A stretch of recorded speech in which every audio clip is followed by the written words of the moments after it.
Tu connais l'expérience en forêt interdite Harry Potter? Je te raconte tout et je te donne mes conseils. Ah, il y a une feuille qui est tombée. Ah non.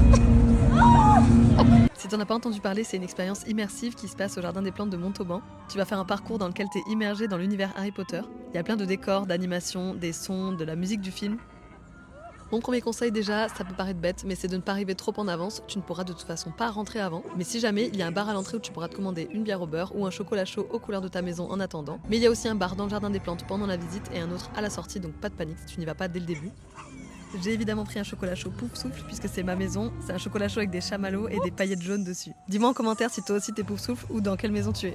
Mon deuxième conseil si tu veux prendre des photos sympas et profiter au maximum des activités, c'est de prendre une baguette magique avec toi et même de te déguiser si tu veux jouer le jeu à fond. J'ai adoré l'animation au début avec l'hippogriffe et j'ai trouvé les patronus hyper bien faits. Et ce qui est cool, c'est qu'en plus des activités, t'as des endroits pour faire des photos. J'ai bien aimé l'évolution de l'ambiance, on arrive dans des coins un peu plus sombres et on peut tomber sur un mange-mort ou un loup-garou. Si vous connaissez bien Harry Potter, quand on commence à voir des toiles d'araignée dans la forêt interdite, on sait très bien ce que ça veut dire. Comme Ron, je suis légèrement arachnophobe, donc le pire moment pour moi ça a été celui-ci, la rencontre avec Aragog. Franchement, les décors sont trop bien faits et on avait vraiment l'impression que les araignées autour allaient se mettre à bouger. C'était effrayant. Les décors sont hyper immersifs, j'ai adoré les lumières, les sons, les musiques des films qui me rappellent tellement de souvenirs. Il y a des petits clins d'œil un peu partout, donc il faut bien regarder partout autour de soi. Et mon dernier conseil, c'est de choisir un créneau de visite pas trop tard. Comme ça vous permet de profiter de la boutique en sortant.